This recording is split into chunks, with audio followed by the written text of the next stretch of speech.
तो आप ये वाले फ़ोन लीजिएगा। ऐसा मत कीजिए कि आपकी अगर 15,000 20,000 सैलरी और आप फ़ोन ले रहे हो 50,000 वाला।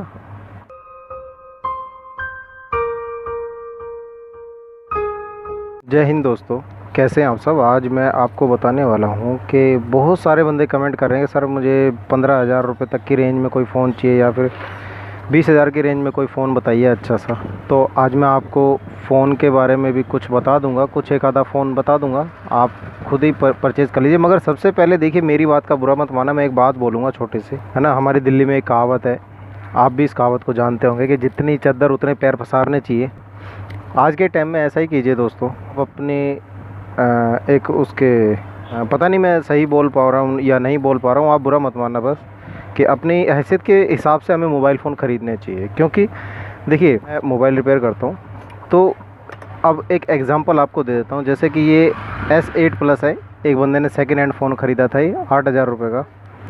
तो उस वक्त तो सही था ये, जब इसने ख़रीदा, कम से कम 1 डेढ़ महीने पहले की बात है। अब ये बस से उतर रहा था, इसका फ़ोन गिर गया, इसके ऊपर गाड़ी चढ़ गई। S8 प्लस है सैमसंग का, इसकी कर्व डिस्प्ले है। इसकी डिस्प्ले अभी मार्केट में 11,000 रुपये की है, ठीक है। अब ये फ़ोन ठीक कराने आया, इसने मुझे दिया कि भैया इसकी डिस्प्ले डाल दो। मैंने कहा ठीक है भाई, पता करते हैं। भाई मार्केट में पता क्या, ये डिस्प्ले आई 11,000 रुपये की रही है। एमोलेड डिस्प्ले और कर्व डिस्प्ले ये, ठीक है। अब इसमें भी क्वालिटी आती है मार्केट में, वो मैं आपको थोड़ी देर में बताऊंगा। मगर मैं ये बताना चाह रहा हूँ कि उसके 8,000 रुपये वेस्ट हो गए, क्योंकि वो बंदा मतलब ना तो कोई रईस है ज़्यादा और ना कोई ज़्यादा दिखाने वाला बंदा है, मगर उसने एक महंगा फ़ोन समझ के ख़रीद लिया कि उसके हाथ में अच्छा लगेगा। भाई अच्छा लगना कहानी नहीं होती। आजकल देखिए, फ़ोन गिर जाए टूट जाए तो उसे ठीक भी तो कराना पड़ेगा ना फिर। अब इसकी डिस्प्ले पूरी ब्लैंक है, अब उसे डिस्प्ले इसमें डलानी ही पड़ेगी। अब 11,000 रुपये की डिस्प्ले तो डलवा नहीं सकता, ये तो पक्का है ना। अब इसमें डिस्प्ले की कई क्वालिटी आती है। उसने कहा भाई कोई सस्ता सा जुगाड़ कर दो, फ़ोन चल जाए मेरा, इसमें कुछ फ़ोटो वीडियो है वो निकल जाए। अब इसमें क्या जुगाड़ करें, अब जुगाड़ बता देता हूँ, देखिए क्या होता है। आपके साथ भी कभी ऐसा हो तो आप भी समझ जाना।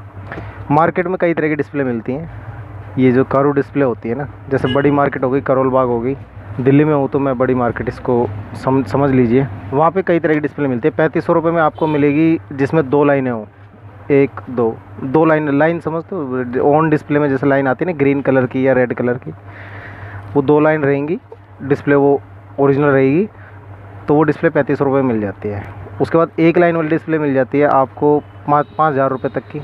उसके बाद कोई डॉट अगर डिस्प्ले के अंदर है तो वो डिस्प्ले आपको 6-7 हज़ार रुपये की मिल जाएगी। तो ऐसे करके डिस्प्ले मिलती हैं। सही डिस्प्ले, जो ओके डिस्प्ले, जेन्युइन डिस्प्ले आपको चाहिए तो वो 11,000 रुपये मिले। अब 11,000 रुपये ये बंदा खर्च नहीं कर सकता, ये कंफर्म है। ये इसने 8,000 का तो फ़ोन खरीदा, 11,000 की डिस्प्ले। अब ये कह रहा है भैया इतने का मुर्गा नहीं जितने का मसाला लग गया, तो हो गया ना उसके साथ, ये कहानी हो गई ना। तो इसीलिए मैंने आपको शुरू में एक बात बोली थी कि जितनी चद्दर हो उतने पैर पसारने चाहिए। देखिए, बहुत सारे बंदे फ़ोन के बारे में पूछते हैं कि भाई मैं कौन सा फ़ोन लूँ, मुझे बढ़िया सा फ़ोन प्रेफर करो, मेरे पास 20,000 रुपये, मेरे पास 15,000 रुपये। भाई मैं कह रहा हूँ, अपने काम के हिसाब से आप फ़ोन को ख़रीदिएगा, आपका जो काम हो। अब देखिए, एक आपको मैं बात बताना चाहता हूँ। अगर मान लीजिए आप एप्पल का फ़ोन ले लो और आप जा रहे हो साइकिल पे, तो भाई कोई मतलब नहीं बनता भाई उसका। आप एप्पल फ़ोन की बेइज्जती कर रहे हो और साथ में अपनी भी करा रहे हो। तो अगर आप BMW में चल रहे हो जब, तो भाई कोई समझ में आता है कि हाँ आपने 14 ले रखा भाई साहब, आईफोन ले रखा, ज़बरदस्त फ़ोन ले रखा। मगर जब आप एक नॉर्मल यूज़र है ना, तो आप अपनी जेब के हिसाब से, जेब खर्च के हिसाब से मोबाइल फ़ोन ख़रीदिएगा। जेब खर्च के हिसाब से मैं ये बोल रहा हूँ कि अगर वो गिर जाए हफ्ते 10 दिन में या महीने 2 महीने, देखिए आजकल ऐसा ही है भैया, घर में बच्चे भी होते हैं, गिरा देते हैं, फिर किसी को कुछ कहा नहीं जाता। घर में रिश्तेदार आ जाते हैं, उनके बच्चे गिरा देते हैं, तो किसी को कुछ नहीं बोल सकते। तो जब फ़ोन गिर जाता है ना, तो फिर टूटता है, तो फिर दिल में बड़ा दुख होता है। फिर उसके बाद उतना ही खर्चा बैठने को आ जाता है। अगर सर्विस सेंटर से कराते हैं हम वो चीज़, तो भाई उसका खर्चा तो बहुत ज़्यादा बताए थे सर्विस सेंटर वाले। फिर हम डर जाते हैं कि यार अभी तो फ़ोन हमने ख़रीदा है। और एक चीज़ और आपको बताना चाहूँगा, भाई किस्तों पे फ़ोन मत खरीदना। बहुत सारे बंदे ना किस्तों पे फ़ोन खरीदने की सोचते हैं। मैंने कई बंदों को देखिए परेशान होते देखा, कई कस्टमर्स को। अभी रिसेंटली बताऊँ, परसों की बात है, एक बंदे का फ़ोन चाकू लगा के उसके, वो बस से उतरा और उसके किसी ने लगा दिया चाकू। आजकल भाई ऐसा ही है, दिल्ली में हो चाहे कहीं भी हो, चोरी चकारी बहुत बढ़ चुकी है। उसके चाकू लगा के उसका फ़ोन छीन लिया। अब वो उसे हुए थे एक डेढ़ महीने बता रहा है कि एक डेढ़ महीना हुआ भैया, अभी पहली किस्त गई है मेरी फ़ोन की। मैंने कहा अब मुझे सारी किस्तें भरनी ही भरनी और भरनी पड़ेंगी भाई। अब फ़ोन उसका छीन लिया, फ़ोन तो वापस मिल नहीं सकता। आप कंप्लेंट कराते रहो भाई साहब, फ़ोन नहीं मिलते। फ़ोन बहुत बहुत कम चांस होते हैं। मैंने आपको पहले भी कई वीडियोस में खुल के समझा रखा है कि फ़ोन क्यों नहीं मिलते क्योंकि यही काम नहीं रह गया है हमारे डिपार्टमेंट के पास कि आपके फ़ोन ही ढूंढते रहे। वो खुद ही इस चीज़ को बोलते हैं कि इतना ये काम थोड़ी रह गया कि खाली फ़ोन ही ढूंढते रहेंगे। फ़ोन लिख के वो लिख के डाल देते हैं एक साइड में, रद्दी हो जाते हैं कागज़। तो मैं ये कह रहा हूँ आप किस्तों पे कभी भी मत खरीदना फ़ोन। और अगर आपको देखिए एक नॉर्मल यूज़र अगर आप हैं, आपको करना क्या है, सिर्फ एक व्हाट्सएप चलाना है, या फिर आपको कोई गेम वगैरह खेलने छोटे मोटे, इतना भी नहीं कि आपको कोई किसी से डीलिंग करनी है, कोई वैसे वैसे गेम खेलने भारी वाले, ऐसा भी कुछ ना हो।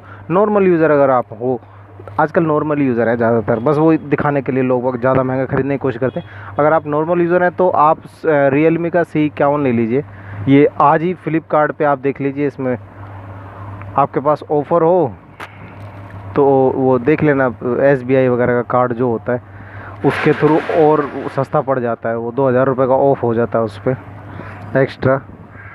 आप फ्लिपकार्ट सर्च मारिएगा गूगल पे जाके, ठीक है, और उस पर सर्च मारिए रियलमी C51, आपको सस्ता मिल जाएगा। वो 8999 का एक बॉक्सी फ़ोन है, अच्छा फ़ोन है अगर आप एक नॉर्मल यूज़र हैं। मैंने कई कमेंट ऐसी पढ़ी हैं कि किस यूज़ के लिए बंदे को चाहिए, तो कई बंदों ने बताया नॉर्मल यूज़ के लिए चाहिए, तो भैया फिर 20,000 तक खर्च करने की ज़रूरत नहीं है आपको। आप रियलमी का C51 ले लीजिए, ये आपको 464 है, मिल जाएगा आपको। मैं आपको अगर दिखाना चाहूँ तो अपने स्क्रीन पे दिखा देता हूँ। ये वाला फ़ोन है, आप खुद ही इस पे फ्लिपकार्ट पे सर्च कर लीजिए। बॉक्सी फ़ोन है, अच्छा फ़ोन है, कोई प्रॉब्लम नहीं है। मैंने ये फ़ोन देखे भी हैं, ठीक है, अभी तक बहुत कम रिपेयरिंग में आए हैं ये, और परफॉर्मेंस तो काफ़ी अच्छी है। मैंने कई बंदों के पास देखा है, कैमरा वगैरह सारी चीज़ें अच्छी हैं। टाइप सी पोर्ट दे रखा है, 464 है, और ठीक है, स्पीड वगैरह भी अच्छी, लैग वगैरह कुछ नहीं कर रहा है ये। तो कई बंदे पूछते हैं कि 20,000 रुपये की रेंज में, तो भाई 20,000 तक इतने पैसे खर्च करने की ज़रूरत नहीं मेरे भाई। आप ये 10 से नीचे नीचे खरीद ले। अगर आप एक नॉर्मल यूज़र हैं, आपकी सैलरी अगर 10 से 15,000 रुपये है महीने की, तो आप ये वाले फ़ोन लीजिएगा। ऐसा मत कीजिए कि आपकी अगर 15,000 20,000 सैलरी और आप फ़ोन ले रहे हो 50,000 वाला, तो भाई ऐसे में आपके साथ फिर स्कैम भी हो जाते हैं, और फिर वो गिर जाए, ख़राब हो जाए, तो फिर ज़्यादा दुख भी होता है आपको। तो ये छोटी सी जानकारी अगर आपको अच्छी लगी हो, मेरी बात अगर बुरी नहीं लगी हो, तो आप चैनल को सब्सक्राइब करिएगा। और मैं आगे आगे आपके लिए देखिए बहुत अच्छी एक नॉर्मल सी वीडियोस लेके आया करूँगा, जो अच्छा लगेगा आपको भी। छोटी छोटी जानकारियाँ हमें होनी चाहिए, मैं मानता हूँ। और लाइक कीजिएगा और इसे शेयर करना वीडियो को, ताकि और लोगों को पता चले, जो लोग बाग ज़्यादा इसके चक्कर में ना रहें ऐसी बातों के कि मैं महंगा फ़ोन ख़रीद लूँगा तो ये होगा। चलिए, और मैं एक नेक्स्ट वीडियो बनाऊँगा, मैं बताता हूँ कर्व डिस्प्ले के बारे में बताऊँगा, आपको कुछ जानकारी दूँगा, देखिएगा ज़रूर। आपको काफ़ी कुछ सीखने को मिलेगा, कुछ जानने को मिलेगा, आपको कोई बेवकूफ़ नहीं बना पाएगा मोबाइल रिपेयर वाला। मैं मिलता हूँ आपसे नेक्स्ट वीडियो में, तब तक के लिए जय हिंद, जय भारत।